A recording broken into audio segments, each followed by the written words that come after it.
Hi, Hello. how are you? I'm good.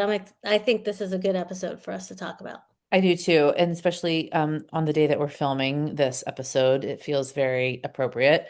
Um, so we want to talk about hope, the idea of hope, the act of feeling hopeful, what that Yeah. means. Kind of And in the same way we talked about joy last season. I'm sorry, I yeah, didn't mean to interrupt, but that's okay. like how you conjure it, how you practice it, how you find it, Mm-hmm. because there we are inundated with things that could eviscerate our hope. And like deplete the well completely. Totally. Yeah. Totally. So we Yeah. have to be sort of proactive. We're thinking about hope differently as like Mm-hmm. coping, resistance. Mm-hmm. Yeah. So Thinking of it as an action or not as an action as an active thing in our life, like how do you actively hold on to hope yeah. or protect the hope you have? Yeah. I was thinking about this the other day actually before we even talked about doing it as an episode. Interesting, like around like just my own life circumstances and stuff. And there's just always been, and I think it was partially like how I was raised for sure, right? Like, Mhm. I think I just always in the back corner of my mind, I know that I'm going to be okay. That's a wonderful gift. I You've always had don't, yeah, but not like, not in a way of like, I'll be fine. This can all fall apart. Not that, but like, that? Okay. I will figure this out. Hmm. I will, and I'm not saying it's always served me very well, but like, sometimes, but like maybe it's just because I know I'll never be left to to figure it out completely alone. Yeah. I can Yeah. understand why people do not have hope if they've always felt alone. Yeah. Like, I don't know how Yeah. you And do it. hope can feel ridiculous, Yeah. because other people, I sent you that clip of Jane Fonda Hmm. talking about hope, which was kind of the inspiration for this episode and the way she talks about it. And I wrote down some things because she said, in the spaces of not knowing is where the seeds of hope reside. And Hmm. when you take action towards hope, what you hope for, the seeds spread. Mm. And it was sort of this, I idolize Jane Fonda. I adore her. Yeah. I just I want to be as brave as her, and I know I'm not. I mean, I feel myself being afraid more and more every day Yeah. recently. Yeah. And I listened to that clip because she says hope is a muscle. I think Mhm. you and I both were like, okay, Yeah. I can I can relate to that. Like I have to practice. I have to make sure I stay hopeful. And what does that look like? And how am I taking action? How am I making that my reality? What I Hmm. hope to see. How am I being the version of myself that I need to be in these moments to not only conjure and generate my own hope, but to inspire it in others, so that hope becomes a movement and an Yeah. action and a Yeah. resistance. It's one thing to have, to think about your own life. And for me to have said just a couple minutes ago, like, I think I always have had enough hope that like, I'll get through whatever's in front of me. I'll be okay. It's another thing to hold on to hope for the collective, Yeah. right? Because we're not responsible for all of these people and what they're doing in the world now, in history, or in the future, right? So I Right. think hope is such a hard thing. I just had this conversation the other day with like, what do you do? What do we do right now? Mm-hmm. Right. Um, but this idea of if we can't control the larger world, I don't know even how to say it right now. If we can't control how unhopeful it feels, for lack of a Mm-hmm. better word, Mm-hmm. holding on to our own will at least plant seeds Mm-hmm. in our small world. right? Yeah, Because we all just live in mini worlds. totally. And then maybe that's where the hope works. It's magic. I don't know. I think hope, we have to protect it Mhm. too. And like back to boundaries and like what content do you consume and do you let yourself, Jane Fonda talks about the despair. Like some people love to despair. You know how people will Mhm. just come up to you and be like, "Oh my God, did you see this? Did you see this? Did you see this?" And I have learned to set a boundary. Um, like you can't just read me a headline out of nowhere. Like my kids would be on their phones and they'd be like, "Did you see blah blah blah blah blah?" And I'm like, "You have to ask me permission to can I read you a headline so that I can check my mental space and Yeah. know if I have the bandwidth to absorb this or not?" And I truly don't know sometimes and Yeah. until after, but if it's allowing me to connect with my children, I'm more likely to say go for it, but I can't Right. be inundated with it all the time Yeah. and keep hope alive in my heart or in for the safety of my kids because I sort of spiral like we say about we'll just Yeah. spin. I'll Yeah. spin on all the things that can go wrong. Something she says in this clip that we will share, about it being active, right? She says, like, hope isn't something you just say you have. Right. It's something you do. Mhm. That's a pretty crude paraphrase, but Yeah. that's what she would, she's like, you can just say, like, I have hope. I hope so. Yeah. But showing up and doing the work, whatever that is, if it's like actual like community work or if it's, I talked earlier about how the work I had for years in the fitness industry and when stuff was going on in the world and I could tell that people in my community were struggling, I was like, this is your hour to take care of yourself. You have to take care of yourself so you can take care of the world. Mhm. And the way we take care of the world is sometimes just the way we show up. Yeah. Right? It doesn't Absolutely. mean we're like showing up to a rally every other day. It doesn't Right. mean we're donating to every organization. It just means like I'm showing up a person who takes care of themselves Right. selves, and therefore somebody who's likely showing up with some good energy, and you Mhm. never know who needs that energy around you. Yeah, this reminds me of a line from our company manifesto at Garmin Homes. It's that every interaction is an opportunity with infinite potential.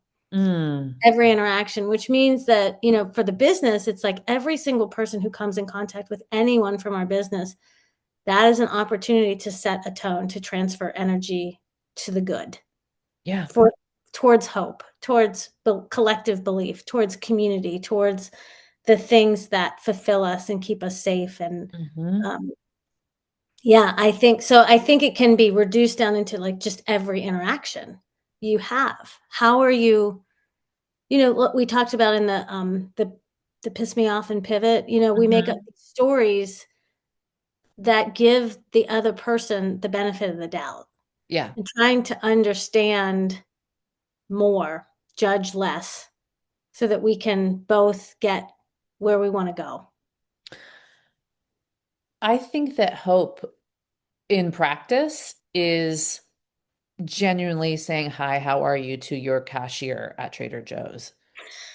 Right? And be like, how's your day going? And like, great, how are you? I'm like, good. Oh my God, so busy. Have you guys been busy? I talk to them all the time. Sometimes Yeah. they don't want to talk to me. That's fine. But like, Yeah. we've all been in versions of that in our life where you're Mhm. just like doing the thing and repetitive and you're helping people and people just kind of like pass through. And I know I'm more likely to engage that way with strangers if I've taken care of myself Mhm. because my mood Yeah. is better. Yeah, I think it's every literally every interaction. It's the little ones and the big ones, and the re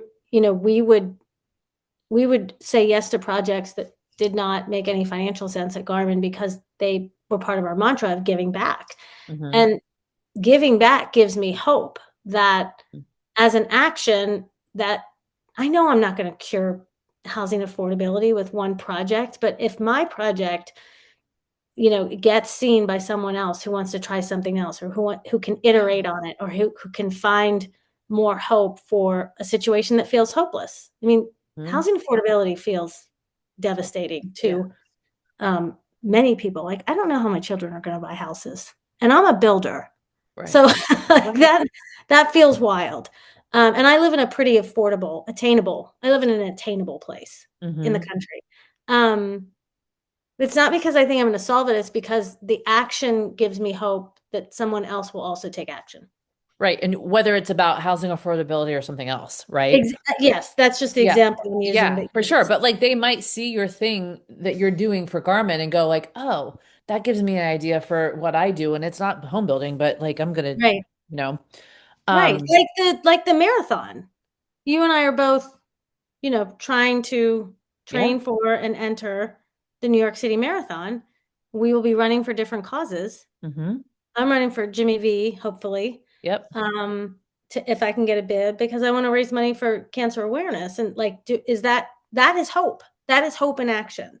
Yeah. That is collective hope, inviting people to participate in something that could make a difference Yeah.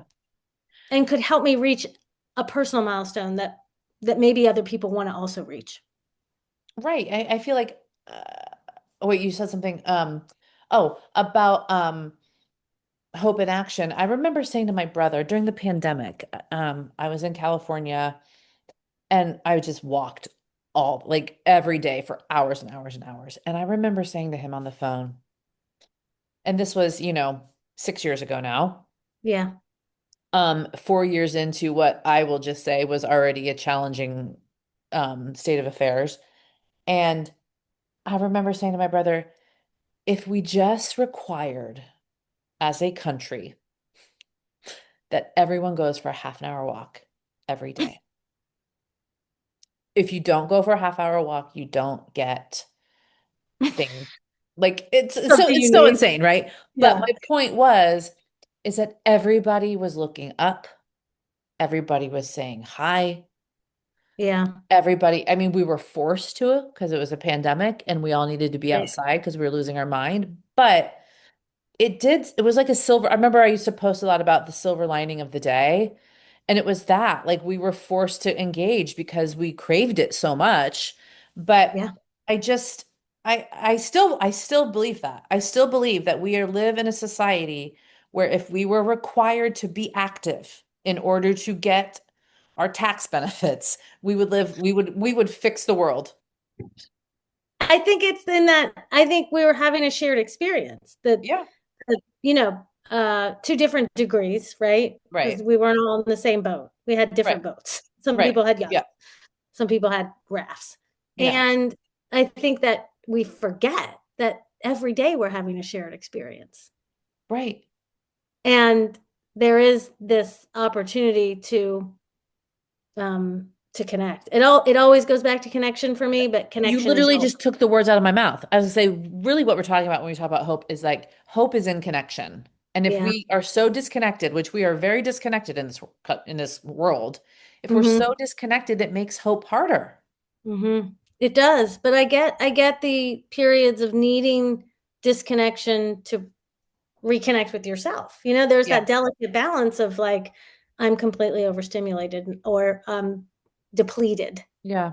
and I need to refresh by talking to you or by going for a walk or by listening to an album that I love or a song that I love or songs. I think what we read and what we listen to can really give Hmm. us a lot of hope. Like we just be walking around like in a better mood Right. because Totally. we heard this song on the radio, and then you're just like I'm like a different person after I listen to Prince. I'm a Hmm. different person. My serotonin, whatever the oxytocin, it's like off the Yep. charts. I just needed to hear I would die for you. Hmm. Good. Darling Mickey, I saw I saw a video come through of Rich Roll's podcast, and this guy he was interviewing was talking about some study. I'll find it, I'll send it to you, I'll share it on the Instagram stories for our podcast page. And it was studies that walking undistracted, what it does for your creative brain. Like Walking undistracted. no phone, no music, nothing. 20 minutes walking a day or something like that. I don't know if he said a Mm, day, but he's like, it's this like clarity in our mind. And it's often where our ideas generate because we have mhm. nothing else distracting, which I'm kind of getting off the topic here of hope. But nonetheless, this Maybe idea that's of, how you conjure it though. Like, yeah. I think what you're doing is you're talking about a practice to help others, anyone who's listening to this. And I want to know, I want to hear from people who are listening to this, like, how do you conjure hope? And I know a lot of people have a religious Hmm. basis, a faith-based hope. Uh-huh. Um, I don't have that anymore. I do feel it similarly when I'm in nature. Hmm. Yeah. But yeah, I'd love to hear how people are doing Yeah. this. How are we keeping hope alive? Amen. So anyway, that's it. That's it. Thank you guys for joining us on We have this to influence episode. each other. Oh, shit. Sorry. My bad. I just tried to correct myself from saying shit. Did you hear I me? need a product. You I need to said, influence me. I yeah. did hear Oh, you, oh, John. shoot. Shoot. After dropping Um, a couple F bombs, now we're like I reeling it know. in. Um, this is mine. What is it? It's Nail called polish? Cure. Yeah, it's nail polish. I was influenced on like an Instagram story, but it's it was basically like, are you sick of getting your nails done and having them destroyed? That kind of thing. And I'll get Hmm. like my nails done and then I won't get them done for 3 months and then I'll peel them off, whatever. So I'm just committing to one color. I threw everything else out that was old. And it like they look pretty good. And that way I feel put together and I'm not, it's like an expense I don't need because I don't do it Yeah, consistently enough to make it worthwhile. So I love that. that's mine. I What should have about been you? bringing mine up while we were talking. I'm going to show it. It's Oh this yeah. book, Mm-hmm. the Jen Hatmaker book, Awake. I read it last year, Mm-hmm. 2025. Um, and it's about her divorce. And it's so fascinating to me as a divorced woman to read about other women's divorce stories. Yeah. And she was not the leaver. She Okay. Her husband was having an affair. Mm-hmm. And I've always been fascinated by those different roles. Mm-hmm. And also I think the whole villain victim narrative is totally bunk because once you like examine yourself and what your part in it was, it's truly enlightening and it's very good for your personal growth. So I devoured that book, Wow. and I like how she writes. It's easily I think I just like Yeah. binged it. That's good to know. I follow her now because of you, and I like a lot of the things that she has to say. Yeah. Yeah. Good. Good. All right, All team. right. That's it. Thank you so much for being here. And if you needed this, please share it with someone else who might need it too. All right, team. Have a good night or morning. Bye. Or Bye. morning.